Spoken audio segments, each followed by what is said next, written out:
So that's the attitude. We've got to change our attitude. You support Trump, you're bearing a cross, and you've got to listen to people in the way they want to be listened to.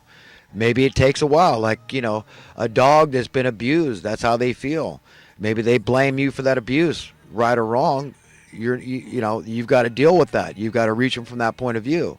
So you've got to hold the bait out for a long time, and keep your cool and be patient with people and hear them out, to hear their argument when they say, look, I think I'm the good American. I believe in socialism. I'm an egalitarian. I believe in social equality. That's what they're going to tell you, right? A lot of these people really believe that this is the way, is having the state in control through authoritarianism, through statism, through totalitarianism, through fascism, through communists, but at the stands of the people. They think it's the people, like Che Guevara and Cuba and all the revolution and the People's Party, right? In China, the People's Party, the Labor Party, they'll call them. But you see, these are all guises. It's not true. These are all just words. And the opposite is often true. It's like a way to besmirch the character of somebody. Say, oh, yeah, I'm a socialist and I believe in egalitarian principles, when it's not true. You believe in Robin Hood principles, and they've never worked. It's never worked to take from the haves and give to the have-nots. So we've got to be honest to help each other to understand this thing. We've got to work with the capitalists. We've got to appeal to their humanity, to their compassion, to their mercy, and we've got to say, and to their honor. They can't turn away from logic, okay, and get away with it. Their conscience will be seared. They have to at some point say, yes, you're right. So they can hear a still small, quiet voice, but they don't hear the yelling and the chanting and the nonsensical, just brazenly hostile, vitriolic behavior that so many people are displaying in their hatred of Trump because of what he said, as he think he's a sexist and he's unreformable, and he's a racist and a xenophobe, and he's just the worst thing that since the plague. Okay, he's a Nazi, he's a white supremacist. This is what they go into this battle with, this attitude, and it's demonic. It's unreasonable, and it is creating great harm in society. It's helping make us more divided. The mainstream media is out there just fostering it, perpetuating it. Okay, and it's bad. It's evil. But people that worry that, this state of affairs where we're all born fathomably wealthy, don't have to worry about anything. Look, it goes against the instinct God gave us, okay, to be appreciated, to use our talents, to be useful to our fellow man, okay, is what will drive us into service for each other. We don't ever have to worry about being too decadent. What Victor Hugo taught will have no relevance in that paradigm when it's equally established, okay? We're in this thing together. We'll figure it out. That it's not natural to be profligate and decadent and lazy. Okay, those are unnatural things that this world induces us to do. That spirit of rebellion, again, it's about get mine, screw you, social Darwinianism. May the strongest link survive. Okay, that's the attitude of a lot of people, whether it's said or unsaid. Because a lot of people are unwittingly, they're evil. They're condemned to hell, and they're not even aware of it. And if they are allowed to stay on that same path without anybody intervening in their belief system, in their philosophy that they're obviously embracing, by their fruits you will know who I'm talking about. Okay, they need you to come up to them and let them know, okay, that you really care and that you don't want their blood, their metaphorical blood, on your metaphorical hands. Do you understand? Your conscience on your head. And so you're compelled. You cannot resist, and you don't want to resist, because then you wouldn't be God's friend to resist bringing the good news to people, helping people out of the darkness into the light, out of confusion, into the truth, into clarity of mind, out of Babylon. To be a good Philadelphian and cast off the Laodicean nonsense. Don't get too comfortable with your life in this world. You don't want to. And you don't want to envy and resent anybody that has. You want to feel sorry for them, because they don't have anything good to look forward to. They've received all the comfort they're going to get, just like it's written. If they haven't fought for the cause of somebody that's having it harder than them, then they're poop. They're nobodies in the kingdom of heaven. They're not even, are they even going to make it? If all they've been living for is this temporal existence, what do they have to look forward to? What do they expect? A lot of them don't care. They don't want to go. They don't want to face any creator and answer for their behavior and their thinking, their belief system, their philosophy. So they rather believe in just not existing anymore. It's just like so many of those evil people that would be miserable in a world where everything was fair and just and equal. They'd be utterly miserable. That's why God can't be stuck between a rock and a hard spot when he metes out justice. He says, well, you don't want to be here? There you go. I mean, his mercy extends into the heavens, so he could conceivably save everybody. Yeah, everybody. But you understand, they're going to keep being troublemakers. They're going to be miserable, especially miserable, when they can't make others miserable, when they can't jam a pitchfork up your behind, okay, and just make you artificially miserable through invention, through concoction, through conjuring up. That's it. Misery loves company. They want you, if they can make the plebs more miserable than they are, these elitist scum at the top, okay, that apparently are forsaken, God forsaken. I don't know that they are. That's why we got to keep reaching out to people. Just assume that they're deceived and that they're reachable. They're salvageable. We've got to all do that. And if we fail to do that, we're not doing our job as friends of God and friends of humanity. That's it. I mean, I've said this repeatedly, and I just feel like this is what really needs to be said. Sheriff Joe Arpaio was pardoned by Trump for basically doing nothing. So Soros paid millions to have him persecuted.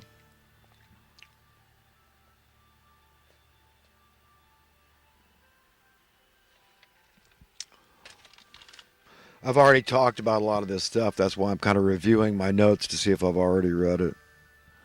Ask the questions. I can't trust my memory for everything. That's for darn sure. But I did this week. Apparently, I talked about a lot of stuff that was in my current events section here.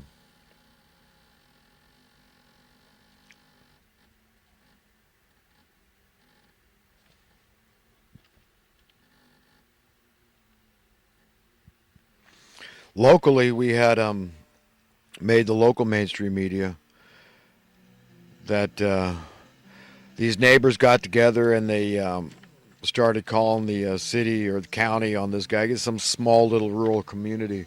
He had a really messy yard. Apparently, the rats were in and out. Garbage. He had filled a travel trailer, just filled with pure like trash. Wasn't hauling anything off, paying for garbage service, and it's a real eyesore, you know. So you can understand that. A situation like that, I mean, freedom doesn't apply. You're not free to just run a dump and have everybody have to be subjected to the smells. Kids were walking to school past the guy's house and rats everywhere. No, that's not okay. So I think, it's okay to put like, what do they call it? Social pressure, I guess, peer pressure on somebody, neighborly pressure in a situation like that. But apparently the guys getting the message and starting to do something. They involve the mainstream media. Start getting some shots of the guy's yard.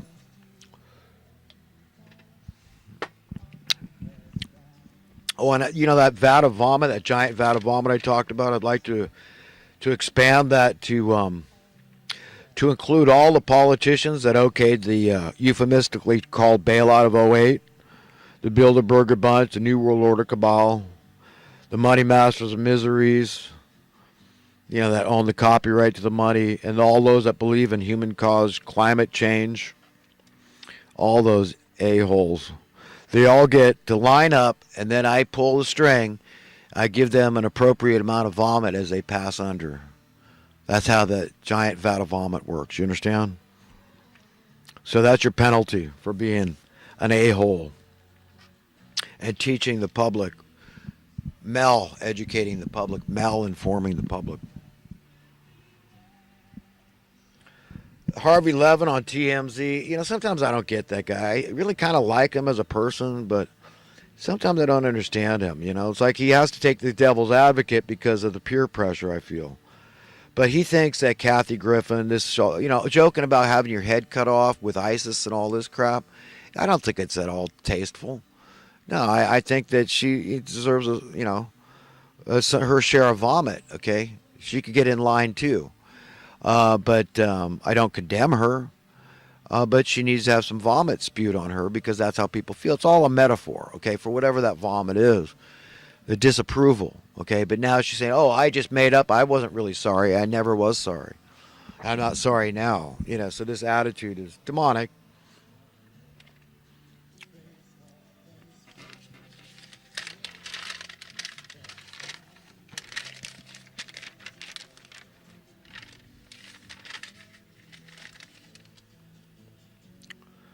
Well, I guess I'm done with the.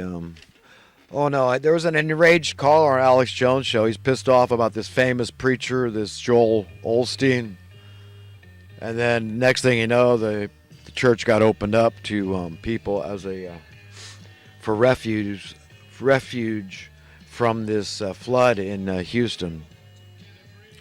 And this Joel Easton, Olston character, I don't condemn this guy. I understand that this is kind of a Laodicean church, and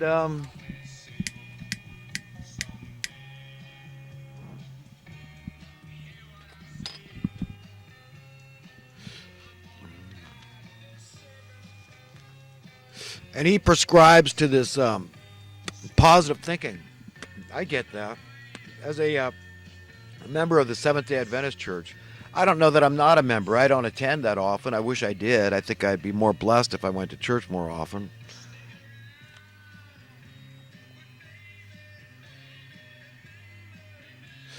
But this Seventh Day Adventist Church, they have this woman. She's kind of a prophetess for the church, very influential in the church. Ellen White is her name. And she wrote some great books that I really like. Like The Great Controversy, I think was one of them, and the Great Commission, and Steps to Christ.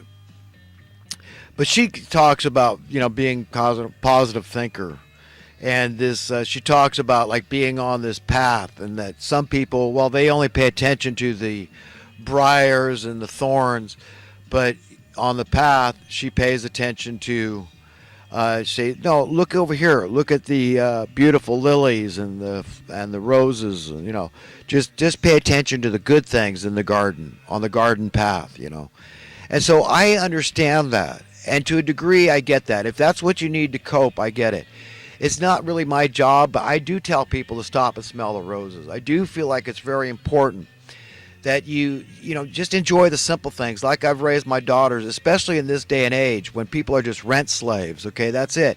That's all they can do, just knuckle down, work a 9-to-5 job, bust their tail, and make ends meet. That's good enough. So what do you have to do? You have to really enjoy those simple little things in life. Okay, that's it. You have to try to enjoy them all the more. So I prescribe to that as a coping mechanism, that we have a right to be happy, even in the midst of this storm, even in the midst of being a slave, ever increasingly so. This is what people don't get. They don't see that in our society now. They think of slavery as something in the past. I'm not even talking about the white slavery that still goes on today, which we all know it does. But I'm talking about being slaves under our noses. If you can't ever pull yourself up by your bootstrings, okay, and you got people out there telling you, well, change careers, do what I did, and all this nonsense, when what you're doing is already critical to the welfare of society, and they're going to tell you, well, your problem is that you have an unskilled job or something. These people are demon possessed. They don't know it. They're inadvertently evil. Okay, so that's where they're coming. That's the world that we live in. It's very difficult to decipher and discern and be properly discriminating, because that's what it is, discrimination in that sense. It's just deciding right from wrong, and working things out, organizing things in your thought system it's not easy at all. It's tough, man. It's tough, and we got a tough road to hoe as human beings, and carrying our fair share weight of that cross for humanity and for God. And it's a serious, serious, serious matter, okay, that we've got to go into it with that attitude, with that spirit, in helping people to understand what's going on here, how we are slaves. As they raise our cost of living, unnaturally, artificially, in a manufactured, invented manner that nobody can refute.